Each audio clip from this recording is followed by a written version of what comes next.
Welcome back to EDS, and in this video we're going to take a look at how you can write your own options contracts, collect a premium upfront, and generate a consistent return year on year.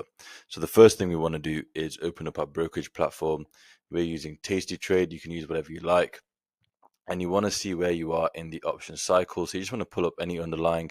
We want to be between 30 and 60 days out in time. 45 would be ideal, but we just got to see what we can work with. And we also want to stick with the monthly expiration. So our first monthly expiration available is October 18th. That's 3 days away. It's far too close. So the next one is November 15th. 31 days, that could work. December 20th, 66 days away. You wouldn't be wrong to go with either one of these at this point. It's a matter of personal preference.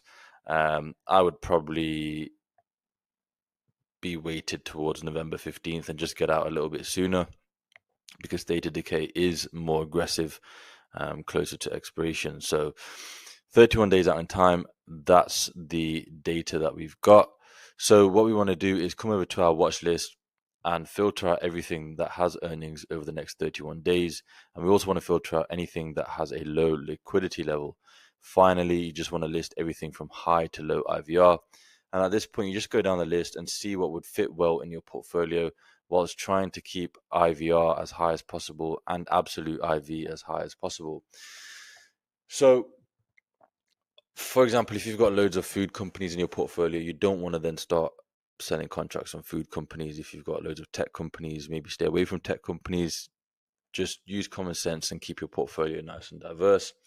So we've got CL. We've already got a position on CL, but it's got a very nice IV rank. USO, EWZ, Neo could be nice. The only thing is it's a very, very small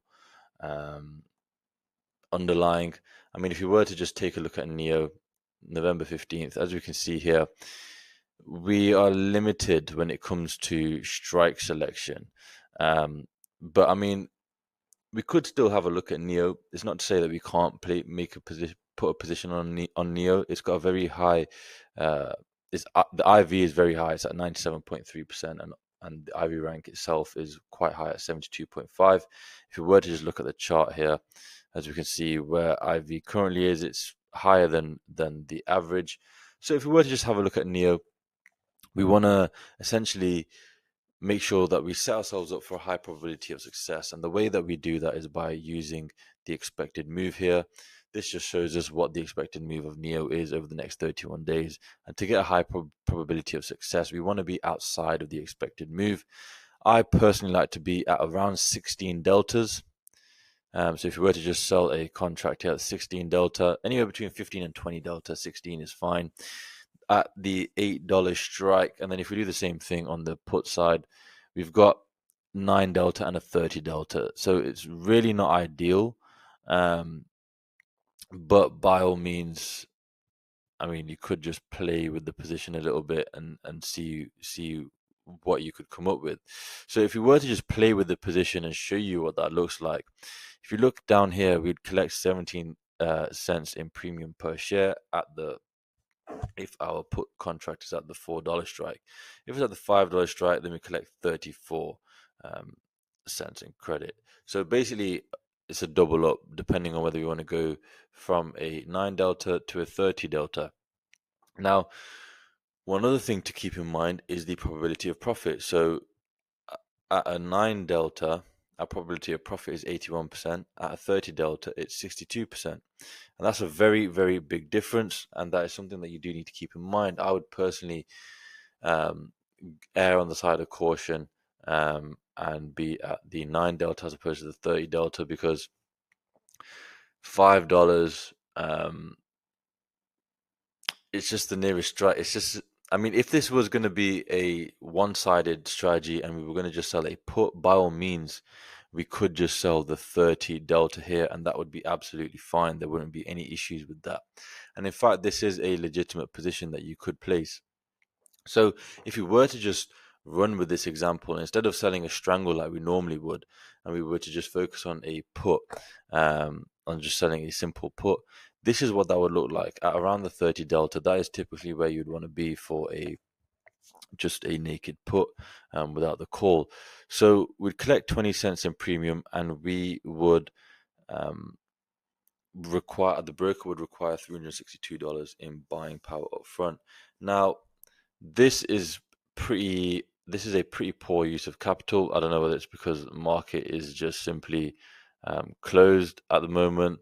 It is 10 a.m. in the UK currently, so we wouldn't actually want to put this trade on just to show you.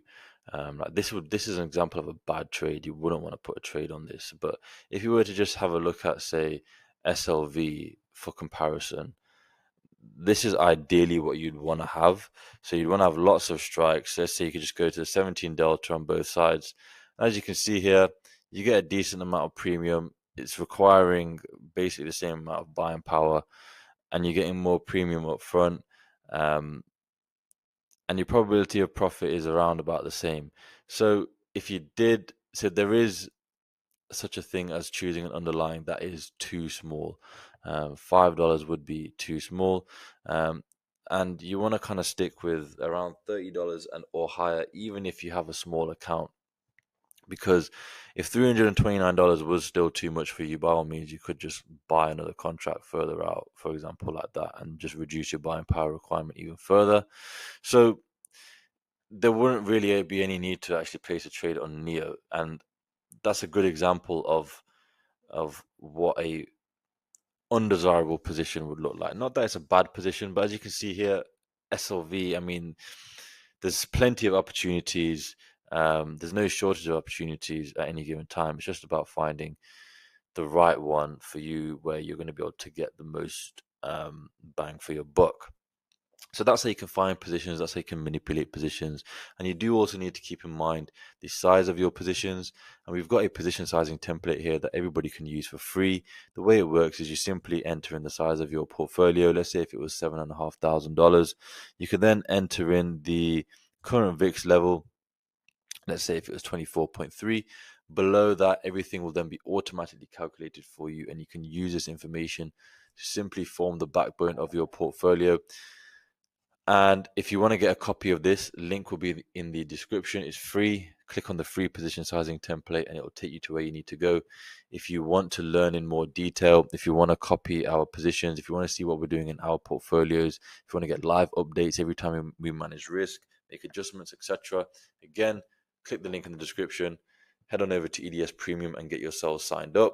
Inside, you will have access to our portfolios, so you can copy our positions or simply use our alerts to see how we're managing our positions, so you can apply that information to your own positions. There is also a full course inside, so no prior knowledge is required. We will teach you everything you need to know.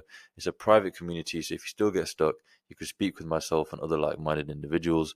There's a 100% money-back guarantee. So once you studied our course and followed our trades for 6 months, and after that, if you haven't seen results, then we will work with you for free until you do, or you can request a full refund. So it's completely risk-free, and right now it's £1 a month. The price will be increasing, but once you're in, the price is locked in.